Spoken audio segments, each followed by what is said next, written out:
Hello everyone, my name is Bina Janwani और हम कर रहे हैं आरपीएससी कॉलेज लेक्चरर का ईएफएम पार्ट 1 का पेपर। Question number 61, the basis of corporate tax is. Option number first, total turnover of the company. Option number 2, profit after distribution of dividend. Option number 3, profit before distribution of dividend. Option number 4, capital employed in the company. निगम कर का आधार है company की कुल बिक्री, लाभांश वितरण करने के पश्चात लाभ, लाभांश वितरण करने से पूर्व के लाभ और कंपनी में लगाई गई पूंजी। तो निगम कर कॉर्पोरेट टैक्स होता है जो कि कंपनीज पे लगता है, जो कि किस पे लगता है, कंपनीज पे लगता है कॉर्पोरेट टैक्स। इसका आधार क्या है? इसका जो आधार है वो है प्रॉफिट बिफोर डिस्ट्रीब्यूशन, यानी सबसे पहले हम लोग एक तरह से profit before distribution of dividend लेते हैं, ये इस पे टैक्स लगता है, उसके बाद हम आगे की प्रोसेसिंग करते हैं। तो इस पर्टिकुलर क्वेश्चन का आंसर क्या है? निगम कर का आधार profit before distribution of dividend. Indirect tax are objectionable because these. Option number first, hard to collect, are regressive. Option number 3, do not raise enough revenue. Option number 4, are particular hard on the rich. अप्रत्यक्ष करों का विरोध है क्योंकि इनका संग्रहण कठिन होता है, ये प्रतिगामी है, पर्याप्त आगम बढ़ाने में सहायक नहीं है और ये धनवान लोगों के लिए अधिक कठोर है। तो इनडायरेक्ट टैक्सेस क्या होता है? रिग्रेसिव इन नेचर होता है, रिग्रेसिव इन नेचर होता है। कौन सा टैक्स? इनडायरेक्ट टैक्स, ये प्रतिगामी होते हैं। तो इस पर्टिकुलर क्वेश्चन का आंसर क्या है? ऑप्शन नंबर 2, रिग्रेसिव टैक्सेस जो होता है वो इनडायरेक्ट टैक्सेस जो होते हैं वो रिग्रेसिव इन नेचर होते हैं। The incidents of tax means the rate of taxation, the bearing of ultimate money burden of the tax, immediate responsibility to pay the tax and effect produced by the tax। करों के करापात का तात्पर्य है करारोपण की दर, कर के मुद्रा भार को अंतिम रूप से वहन करना, कर भुगतान का तुरंत भुगतान का दायित्व, कर भुगतान का तुरंत भुगतान का दायित्व और कर से उत्पन्न प्रभाव। तो इंसिडेंट ऑफ टैक्स का मतलब क्या होता है? ये होता है कि अल्टीमेटली जो ये होता है मुद्रा का अंतिम रूप से वहन करता है, यानी bearing of the ultimate burden of the tax, कर के मुद्रा भार को अंतिम रूप से वहन करना ही करों के करापात का अर्थ होता है या उसका तात्पर्य होता है। इस पर्टिकुलर आंसर का क्वेश्चन का आंसर क्या है? Option number 2, the bearing of the ultimate money burden of the tax. Which of the following is not a social effect of taxation? Which of the following is not a social effect of taxation? Option number first, economic development. Option number 2, social equality. Option number 3, moral development. Option number 4, social justice। निम्न में से करारोपण का सामाजिक प्रभाव नहीं है। इस नई वाले आप जब भी क्वेश्चन सॉल्व करें तो इस नई वाले को पहले से टिक कर लें ताकि आपको याद रहे कि हमें आंसर देना है जो इसका आंसर नहीं है, मतलब नहीं में आंसर देना है। आर्थिक विकास, आर्थिक समानता, नैतिक उत्थान और सामाजिक न्याय। तो यहाँ पे आपको सोशल इक्वालिटी सेम लग रहा है, मोरल डेवलपमेंट भी और सोशल जस्टिस भी। तो इसका आंसर जो है वो है इकोनॉमिक डेवलपमेंट। इससे क्या होता है? एक तरह से आपकी देश का आर्थिक विकास होता है जो कि सोशल इसका टैक्सेशन का इफेक्ट नहीं है, ये सामाजिक प्रभाव है। एक तरह से वो विकास वाला प्रभाव था, ये सामाजिक प्रभाव नहीं है, विकास का प्रभाव है। वो इकोनॉमिक डेवलपमेंट क्या है? आर्थिक विकास का प्रभाव है। ठीक है, तो इस पर्टिकुलर क्वेश्चन का आंसर क्या है? इकोनॉमिक डेवलपमेंट, जो कि सामाजिक प्रभाव नहीं है करारोपण का। Present tax system of India based on present tax system of India is based on regressive tax, digressive tax, proportional tax and progressive tax। वर्तमान में कर प्रणाली आधारित है, किस पे आधारित है? प्रतिगामी कर पर, अधोगामी क्रम पर कर पर, आनुपातिक कर पर और प्रगतिशील कर पर। तो यहाँ पे क्या है? Progressive in nature. जैसे जैसे आपकी इनकम इंक्रीज होती है आपको टैक्स की रेट भी क्या होती है? इंक्रीज होती है, आपका टैक्स का बर्डन भी इंक्रीज हो जाता है। इंडिया में जैसे कंज्यूमर की इनकम इंक्रीज होती है तो टैक्स का बर्डन भी इंक्रीज हो जाता है। तो ये प्रगतिशील कर पर होता है, यानी प्रोग्रेसिव इन नेचर होता है। तो इस पर्टिकुलर क्वेश्चन का आंसर क्या है? ऑप्शन नंबर 4, ऑप्शन नंबर 4 इसका राइट आंसर है। Burden of tax wholly borne by the consumer when demand for the product is, burden of tax will be wholly borne by the consumer when the demand for the product is perfectly elastic, option number 2, perfectly inelastic, option number 3, unit elastic और option number 4, less elastic। कर भार उपभोक्ता द्वारा संपूर्ण रूप से वहन किया जाएगा जब वस्तुओं की मांग पूर्णतया लोचदार हो, पूर्णतया बेरोजगार हो, इकाई लोचदार हो और कम लोचदार हो। तो क्या है यहाँ पे, जब वस्तुओं की मांग पूर्ण बेलोच होती है। पूर्ण बेलोच का मतलब होता है कि प्राइस में चेंज होता रहता है और क्वांटिटी पे कोई इफेक्ट नहीं होता, ये पूर्ण लोच का आपका कर्व बनता है। तो यहाँ पे इस पर्टिकुलर क्वेश्चन का आंसर है परफेक्टली इलास्टिक। अगर कर भार उपभोक्ता द्वारा संपूर्ण रूप से वहन किया जाता है तो वस्तुओं की मांग क्या होती है, परफेक्टली इनइलास्टिक।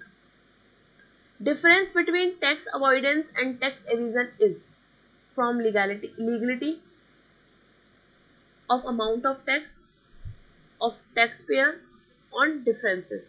कर बचाव और कर वंचना में अंतर क्या है, वैधानिकता का, कर राशि का, करदाता का, और कोई अंतर नहीं है। टैक्स अवॉइडेंस और टैक्स एविजन में अगर मैं आपको डिफरेंस बताऊं तो टैक्स एविजन का मतलब होता है टैक्स की चोरी करना। टैक्स की चोरी करना यानी टैक्स पे करना ही नहीं, अपनी इनकम को कम दिखाना, इसको बोलते हैं टैक्स एविजन। जबकि अवॉइडेंस का मतलब होता है आप टैक्स तो पे कर रहे हो लेकिन आप बेनिफिट्स के साथ टैक्स को कम कर रहे हो। लाइक आपने डिडक्शन का बेनिफिट ले लिया, आपने किसी और चीज़ का बेनिफिट ले लिया, आपने एग्जाम्पशंस का बेनिफिट ले लिया, तो ये एक तरह से टैक्स की चोरी नहीं होती है, ये टैक्स अवॉइडेंस होता है कि आपको सब डिडक्शंस के बारे में पता है और इसके थ्रू आप अपने टैक्स की एक तरह से टैक्स का अमाउंट कम कर रहे हो। लेकिन एविजन में आप अपनी रियल इनकम को शो ही नहीं कर रहे हो, यहाँ पे टैक्स की चोरी होती है और यहाँ पे बेनिफिट्स के साथ आप टैक्स को कम करते हो। तो यहाँ पे इस पर्टिकुलर क्वेश्चन का आंसर क्या है, वैधानिकता का। यानी कर बचाव में और कर वाचना में किसका अंतर होता है, लीगलिटी का डिफरेंस होता है, वैधानिकता का डिफरेंस होता है। ये इसका ऑप्शन नंबर फर्स्ट जो है इसका सही आंसर है।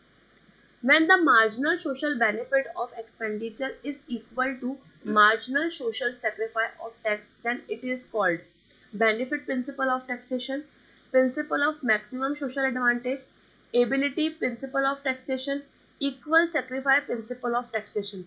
जब व्यय के सीमांत सामाजिक लाभ के कर सीमांत सामाजिक त्याग के बराबर हो तो उसे कहा जाता है करारोपण का लाभ का सिद्धांत, अधिकतम सामाजिक लाभ का सिद्धांत, करारोपण के योग्यता का सिद्धांत और करारोपण के समान त्याग का सिद्धांत।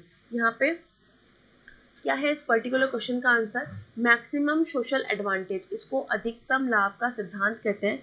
अधिकतम लाभ का सिद्धांत क्या है, जब आपका सामाजिक जो लाभ है, वो आपके सामाजिक त्याग के बराबर होता है तो इसे अधिकतम लाभ का सिद्धांत कहते हैं। Principle of maximum social advantage, जब आपके सोशल एक्सपेंडिचर आपके सोशल सैक्रिफाइसेस के बराबर हो उसे हम principle of maximum social advantage कहते हैं।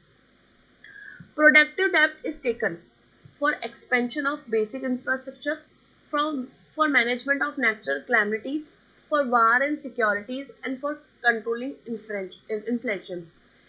यहाँ पे क्या है, उत्पादक ऋण लिया जाता है आधारभूत संरचना के विकास के लिए, प्राकृतिक आपदा के प्रबंधन के लिए, युद्ध एवं सुरक्षा के लिए और मुद्रा प्रसार को नियंत्रित करने के लिए, यानी इन्फ्लेशन को कंट्रोल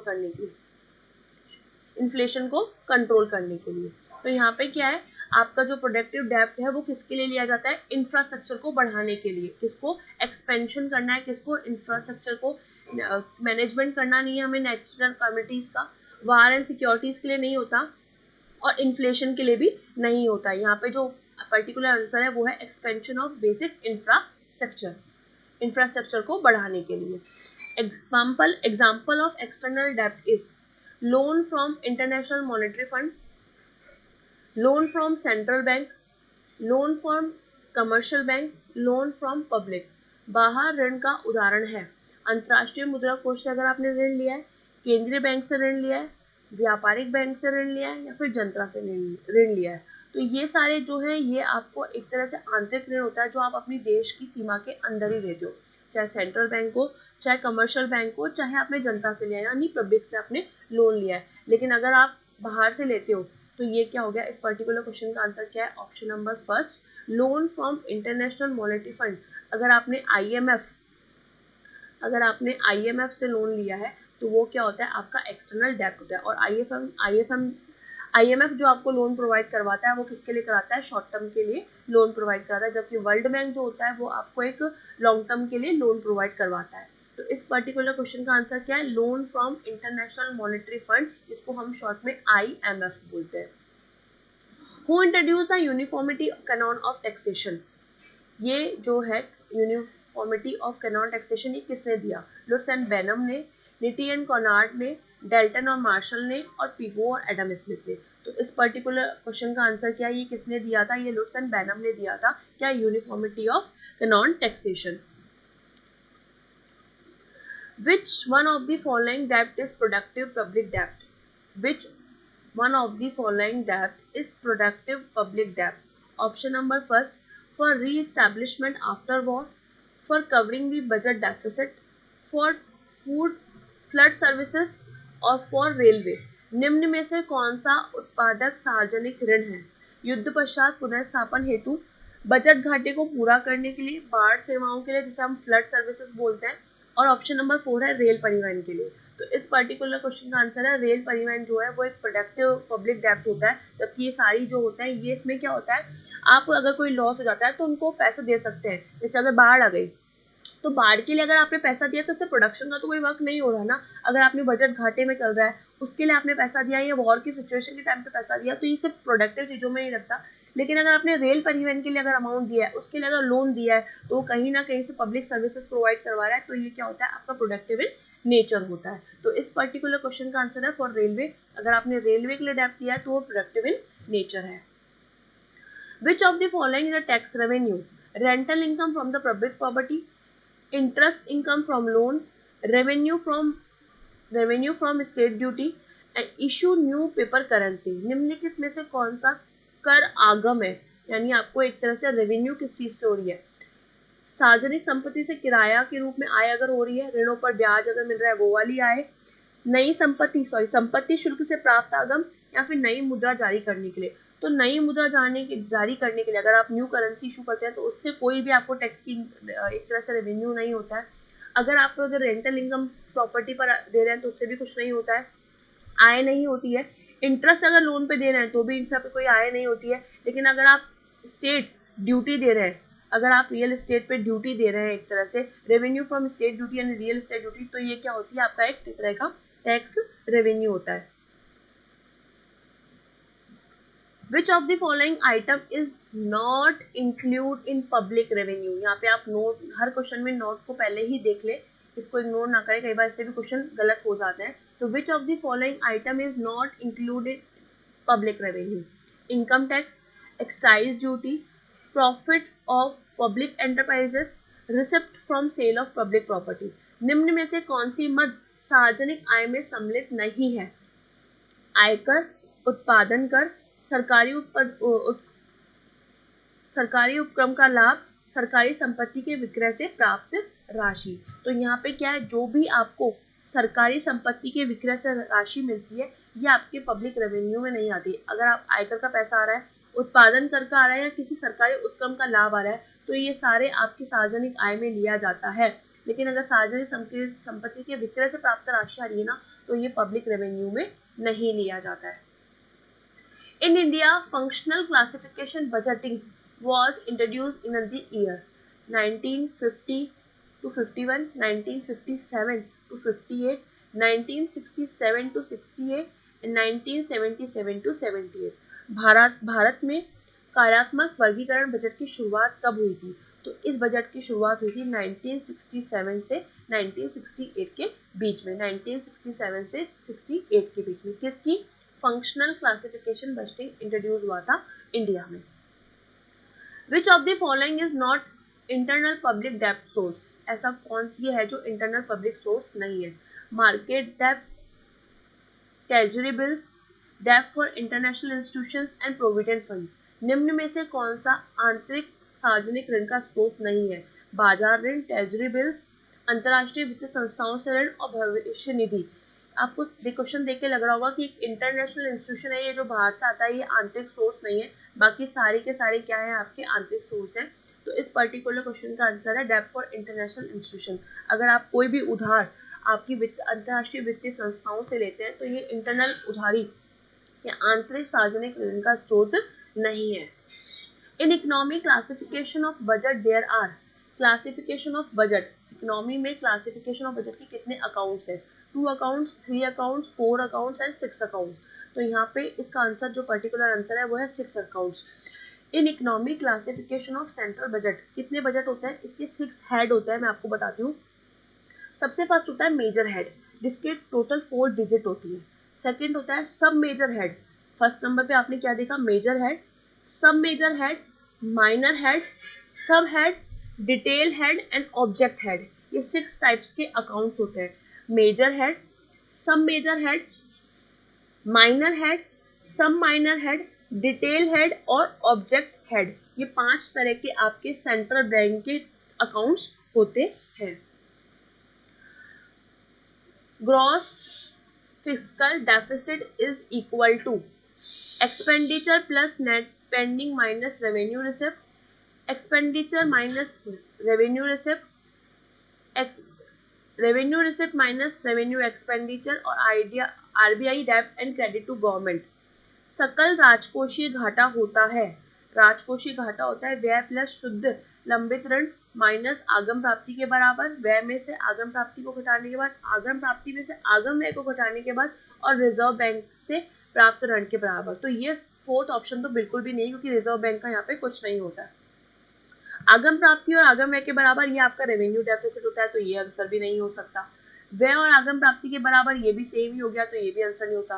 तो इस पर्टिकुलर क्वेश्चन का आंसर क्या है? Expenditure plus net pending minus revenue receipt. Fiscal deficit को हम बोरोइंग से नाम से भी जानते हैं। तो इस पर्टिकुलर क्वेश्चन का आंसर क्या है? Gross fiscal deficit is equal to expenditure plus net pending minus revenue receipt.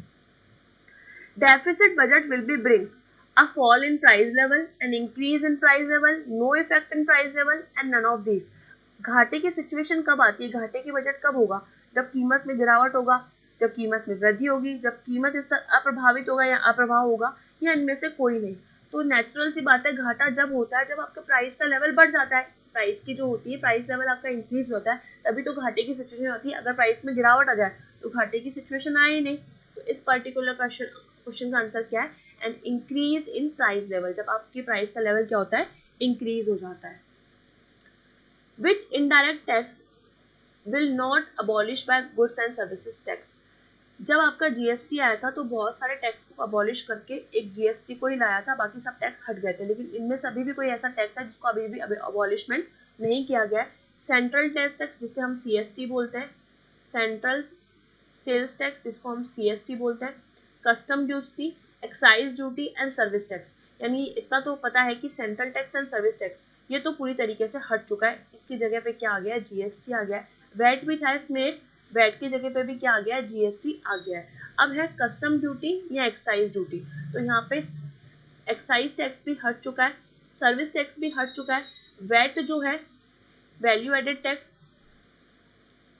ये भी हट चुका है, सेंट्रल सेल्स टैक्स जिसे हम शॉर्ट में सीएसटी बोलते हैं ये भी हट चुका है, लेकिन जो कस्टम ड्यूटी है वो अभी तक नहीं हटा है, वो एज इट इज है, उसकी जगह पे जीएसटी नहीं आया है। इन सबको हटा के जीएसटी आया है। तो वस्तु और सेवा कर जिसे हम जीएसटी बोलते हैं, कौन से अप्रत्यक्ष को समाप्त नहीं होंगे, उसके आने से कौन सा अप्रत्यक्ष कर जो आपका कस्टम ड्यूटी है वो एक तरह से इनडायरेक्ट टैक्स है। इवन ये सारे ही इनडायरेक्ट टैक्स है।